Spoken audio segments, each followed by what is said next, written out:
আপনাদের একটা মজার ফ্যাক্ট বলি, আগামীকালকে যদি ভারত বলে যে শেখ হাসিনার সিংহাসন ফিরাইয়া দেব, আগের মতো প্রধানমন্ত্রীর আসনে অধিষ্ঠিত কইরা দেব, বিনিময়ে একটা শর্ত আছে। সেই শর্তটা কি? সেই শর্ত হচ্ছে আওয়ামী লীগের অর্থাৎ আওয়ামী ধর্মের অনুসারী যারা আছেন, আওয়ামী লীগের অনুসারীদের যারা আছে তাদের হিন্দু ধর্ম গ্রহণ করতে হবে। হ্যাঁ, এই শর্তে যদি রাজি থাকে তাহলে শেখ হাসিনাকে তার সিংহাসন ফিরিয়ে দেওয়া হবে। দেখবেন 90% আওয়ামী ধর্মের অনুসারীরা হিন্দু ধর্ম গ্রহণ করে বসে আছে। নাউজুবিল্লাহ। আওয়ামী লীগের লোকজনরা অর্থাৎ আওয়ামী ধর্মের লোকজনরা হচ্ছে এরকম। হ্যাঁ, হুজুগে তাদের কাছে একমাত্র ধর্ম হচ্ছে এই যে আওয়ামী লীগ ধর্মই হচ্ছে তাদের কাছে একমাত্র ধর্ম। তাদের ঈশ্বর হচ্ছে শেখ মুজিব, নাউজুবিল্লাহ, আর তাদের প্রিয় মেসেঞ্জার হচ্ছে শেখ হাসিনা, নাউজুবিল্লাহ। এটাই হচ্ছে তাদের ধর্মের বৈশিষ্ট্য।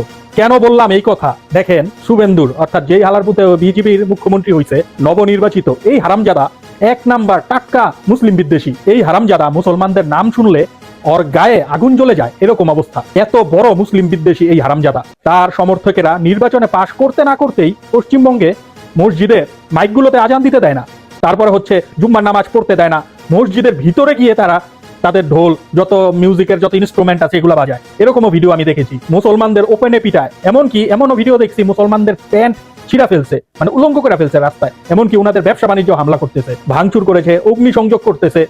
তো এই হারামজাদার মতো একটা হারামজাদা বিজয়ে হাসিনা কি করছে? হাসিনায় অভিনন্দন জানাইছে। হাসিনার কি আক্কেল জ্ঞান নাই? হাসিনা কি বোঝে না শুভেন্দু কিরকম ভালো মানুষ? এই হারামজাদা শুভেন্দ্রকে নরেন্দ্র মোদী নিজে ট্রল করছিল 2014 সালে। এর কারণ হচ্ছে শুভেন্দ্র আগে কংগ্রেসের ছিল, কংগ্রেসে যখন সে নেতা ছিল তখন ঘুষ খাইতে গেয়া ধরা খাইছে। মোদী নিজে তারে নিয়ে ট্রল করছে, অথচ এই হারামজাদারে হাসিনা নিজে অভিনন্দন জানাইছে। তারপর আবার কি ফুল দিয়া ওরে অভিনন্দন জানাইতে গেছে গাজীপুরের মেয়র কালা জাহাঙ্গীর, ওই হারামজাদা জাহাঙ্গীরা। কত বড় হুজুকে মাতালেরা, চিন্তা করেন একবার, কতটা হারামি জাতি এই আওয়ামী ধর্মের অনুসারীরা। তো এই হচ্ছে অবস্থা। আপনারা হয়তো বুঝতে পারছেন আমি কেন আমি এই উদাহরণ দিলাম, এই কথা বললাম যে ওরা হিন্দু ধর্ম গ্রহণ করতেও রাজি আছে, নাউজুবিল্লাহ। যদি ভারত যদি বলে যে হাসিনাকে সিংহাসন ফিরাইয়া দেব, আপনারা কারা কারা একমত আছেন? আমি যেটা ভাবলাম এরকম কি হতে পারে, গঠনমূলক কমেন্টস করে আপনাদের মতামত জানিয়ে যাবেন। ধন্যবাদ।